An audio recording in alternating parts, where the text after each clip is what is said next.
Our second objective is that we are going to be able to calculate getting the yellow highlighter ready. It's always turning out gray at the beginning.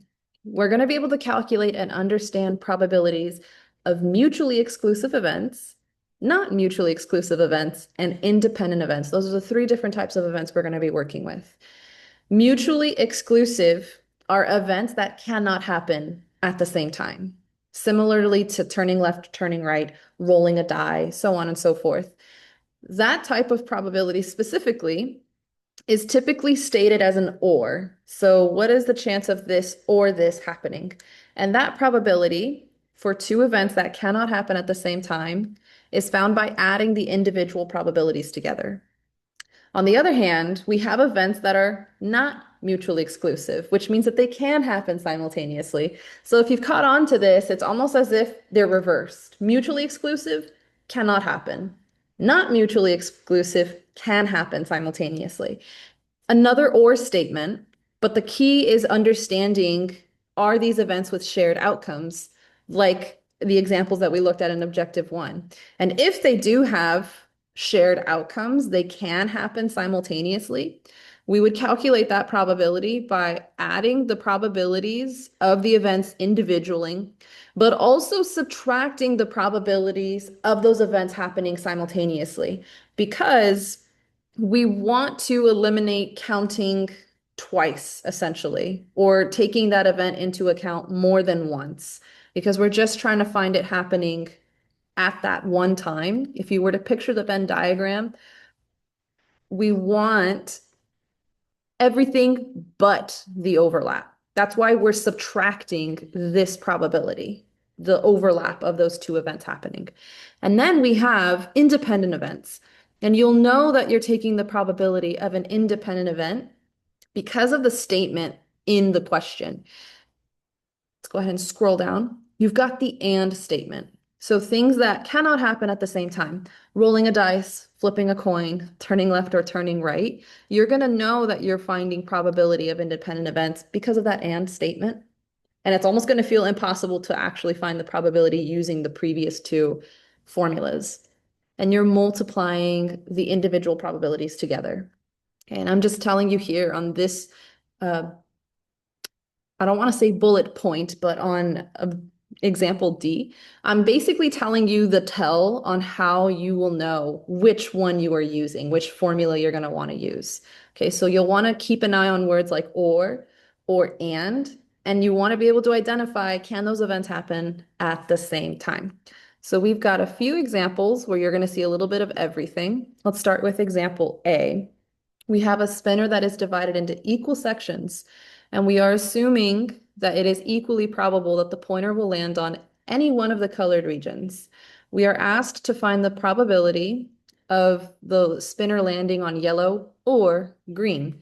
Since this is an or statement, I'm using one of the formulas, whether it is mutually exclusive or not mutually exclusive. Can these events happen simultaneously?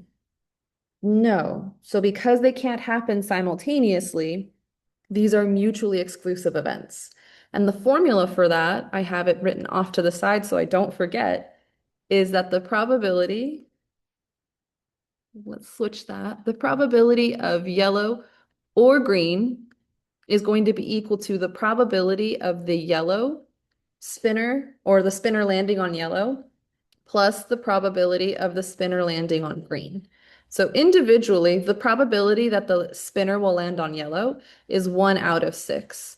And the probability that the spinner will land on green is 2 out of 6. Since my denominators are the same, I can add to get 3/6, which can be reduced to 1/2. And that would be my probability. B is an example where we have an and statement. Okay, let me switch the color of the highlighter. Using a green number cube and a blue number cube, find the probability that the green cube will have a number less than 4, and that is not the highlighter. Let me find the highlighter. Here we go. And that the probability of the blue cube landing on 6. These are independent events. They don't affect each other. And we have the and statement there. So that's our tell that we are going to be using the formula. where we multiply the probabilities together. So the probability of green being less than 4 and that blue is going to land on 6 means that I'm multiplying the probability that the green dice will land on a number less than 4 and the probability that the blue dice will land on 6. How many numbers are less than 4 on a 6-sided dice? 3 of them out of 6. How many, or what is the probability that the blue dice will land on 6? 1 out of 6. Multiplying these probabilities together, we have 3 out of 36, which we can simplify to 1/12. Okay, let's do our last 2 examples here. I'm going to scroll down. If I went too quickly and deleted it, you can always rewind. In example C, we have an algebra and trigonometry class where there are 12 male freshmen, 5 female freshmen, 6 male sophomores, and 10 female sophomores. If a person is selected randomly from the group, find the probability that the selected person is a freshman or a female. This is an or situation, so we need to determine, is this mutually exclusive or not mutually exclusive? Mutually exclusive means that they cannot happen at the same time. The reverse is for not mutually exclusive. Is it possible to pick a student who is both a freshman and a female? Yes, that's not impossible. So because this is a not mutually exclusive event, we're going to be using the formula where we find the probability that we have a freshman or a female is going to be equal to the probability of selecting a freshman plus the probability that the student is a female minus, because we're taking away the overlap of these 2 events, the probability that the student is a freshman and a female. We do not want to overcount for that possibility. So the probability that the student is a freshman, altogether, there are 12 plus 5 freshmen, or 17. Out of all of the total students, added together is 33. Plus, the probability that the student is a female, there are 10 female sophomores, 5 female freshmen, so 15 out of 33. Minus the probability that the student is a female freshman, 5 out of 33. Now, all of my denominators are the same, so I can go straight into adding and subtracting the numerators and keeping my denominator the same. 17 plus 15 makes 32, and 32 minus 5 makes 27, which we can simplify. It is divisible by 3, so we would have 9/11ths when you divide the numerator and denominator by 3.